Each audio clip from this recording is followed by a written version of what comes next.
guys, welcome back to Arry the Stag. TR Tony here, sat in the driveway being molested by Downpipe Duke. You can probably see him sauntering about behind me. He's after a drink of water from the tap, I think.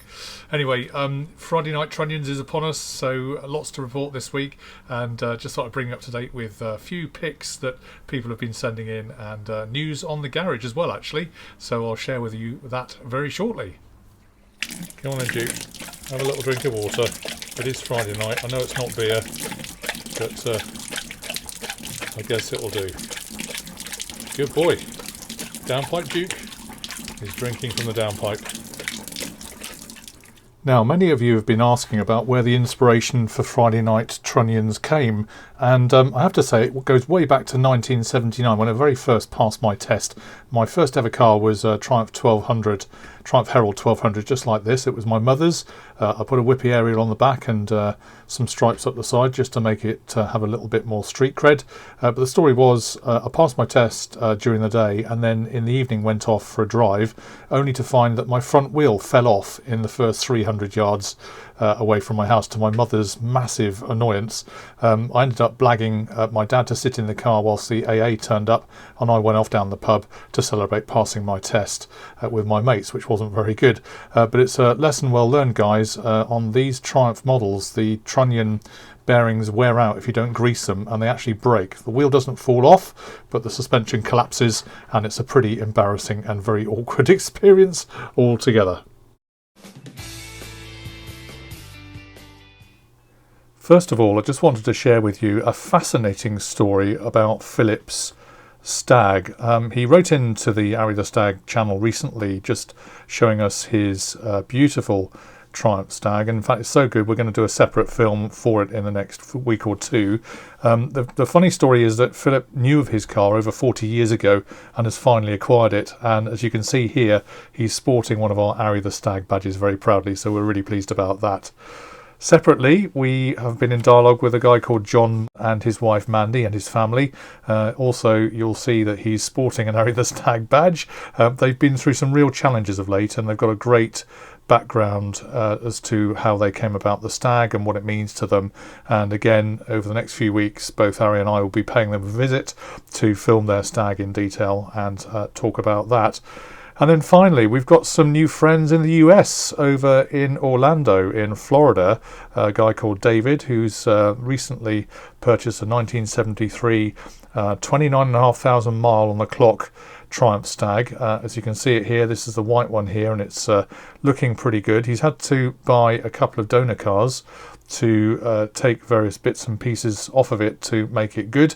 And you can see here some of the other shells he's been working on. And again, we will be doing another video on that. I'll tell you more about that in just a second.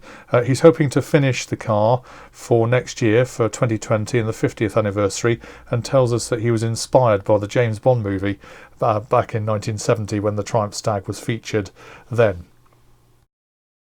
Now, coincidentally, my son, aka Trumpet Pilot Bob, as you can see here, and as we may know, is studying to be a commercial airline pilot, and happens to be in Orlando right now, getting his hours in the better weather, and using some free runways up in St. Augustine in the northern part of the state. So if the stars align, we're hoping that he can hook up with David, and we can make some films and show you his cars as well. So that'll be very exciting. More on that later.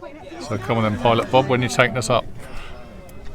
In a minute, if you let me. So this is progress so far. We've been working very hard today on a couple of the panels for the garage itself, and there's one finished panel already. It's all going to go up hopefully in modular style, so that's all good. And just something from the Stag Owners Club, just like to point out, we weren't too sure, but these are called noggins. And so the bits here that go into the wood to hold them up, if you don't know, are noggins. You can see the finished versions over here actually in the structure itself. So when we refer to noggin and natter, that's where the term comes from. So just educated Harry with that very fact. Meanwhile, Downpipe Duke is trying to eat what's left of the garage, I think, in the side bits that we're going to put gravel in in time. Go on, Duke. Is it tasty? And of course, Friday night wouldn't be Friday night without the old mandatory pint of old speckled hen. Very nice indeed. Straight gas or handle, sir? Let me just have a look. Oh, best part of the week, this it really is. A lovely pint of old speckled hen, and the whole weekend stretching out ahead of us. Stag heaven. That's it, guys. Have a great weekend, and we'll see you online on Arry the Stag very soon. Yum yum.